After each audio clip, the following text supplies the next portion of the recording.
پیارے نبی صلی اللہ علیہ وآلہ وسلم پر نازل ہونے والی اللہ کی آخری کتاب میں اللہ تعالیٰ نے صاف اور واشگاف الفاظ میں بنی نوع انسان کو مخاطب کرتے ہوئے فرمایا کہ اس کائنات کی کوئی چیز پائیدار اور مستقل نہیں، اور ہر ایک جنس نے بالآخر فنا ہونا ہے، خواہ وہ انسان ہو یا حیوان یا کوئی بے جان شے۔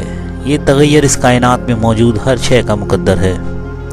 اللہ تعالیٰ قرآن کریم میں ارشاد فرماتے ہیں، خبردار ایک ایسا وقت آئے گا کہ سورج کو لپیٹ دیا جائے گا، ستارے گدلے ہو جائیں گے، اور اس وقت پہاڑ اپنی جگہوں سے ہٹ کر فضا میں اڑ رہے ہوں گے۔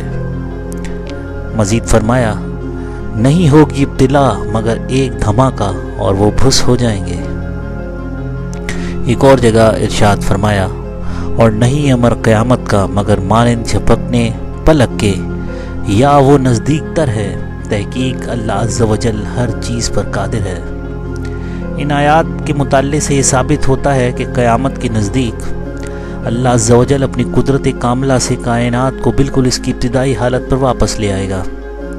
اس کے ساتھ ہی یہ سارا عمل اس قدر سرعت کے ساتھ انجام پذیر ہوگا کہ انسان کو کچھ کرنے کی یا سوچنے کی مہلت تک نہ ملے گی۔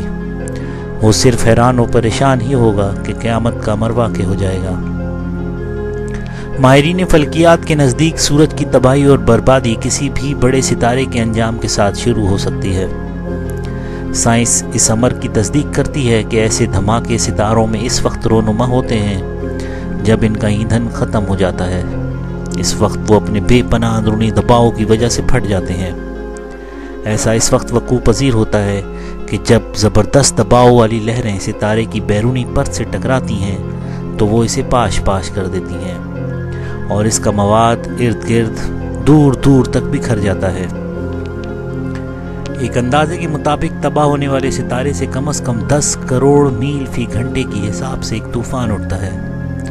اس طوفان کے اٹھنے سے جو توانائی کی لہریں خارج ہوتی ہیں وہ قریبی ستاروں پر تباہ کن اثرات مرتب کرتی ہیں، لیکن یہ بھی ممکن ہے کہ کائنات میں بکھرے ہوئے اربوں کھربوں ستارے اس طرح پھٹتے اور اپنی موت آپ مرتے چلے جائیں، یعنی کائنات میں ایک نہ رکنے والا چین ریئیکشن شروع ہو جائے اور تمام کے تمام ستارے اپنی دنیاؤں کے ساتھ معدوم ہو جائیں۔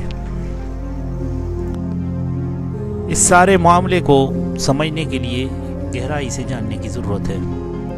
ایک ستارہ کئی ارب سال تک اپنے مرکز میں ہائیڈروجن کو ہیلیم میں تبدیل کرنے کے عمل سے حرارت پیدا کرتا ہے۔ یہ عمل اس ستارے کی زندگی کے لیے بے حد اہم ہے، کیونکہ اس عمل کے ذریعے پیدا ہونے والی حرارت اسے اپنی ہی تجاذبی قوت سے کچلے جانے سے محفوظ رکھتی ہے، اور جب ایک ستارے کی ہائیڈروجن ختم ہو جاتی ہے تو وہ سکڑنے لگتا ہے۔ نتیجتاً اسے ان صورتوں کا سامنا کرنا پڑ سکتا ہے۔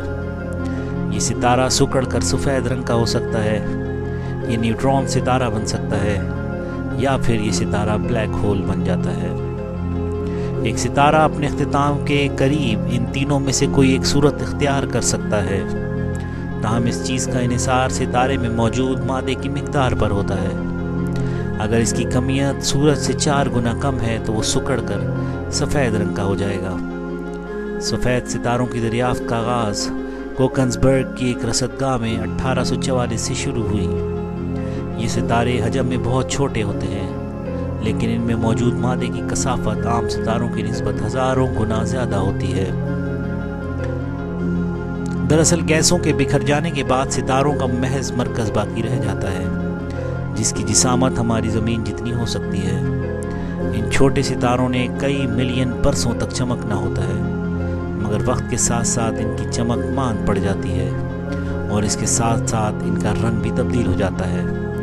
رنگ بدلنے کا یہ عمل اس امر کا غماز ہے کہ مذکورہ ستارہ ٹھنڈا ہو رہا ہے، سفید سے پیلا اور پھر بھورا اور آخر میں سیاہ ہو جاتا ہے۔ سفید سے سیاہ ستارے میں تبدیل ہونے میں اس قدر وقت صرف ہوتا ہے کہ تاحال کوئی چھوٹا سیاہ ستارہ سائنسدانوں کے مشاہدے میں نہیں آیا۔ آج سائنسدان تقریباً 300 سے زائد سفید رنگ کے چھوٹے ستارے دریافت کر چکے ہیں۔ جدید تحقیق کے باعث یہ حقیقت منکشف ہوئی کہ زمین سے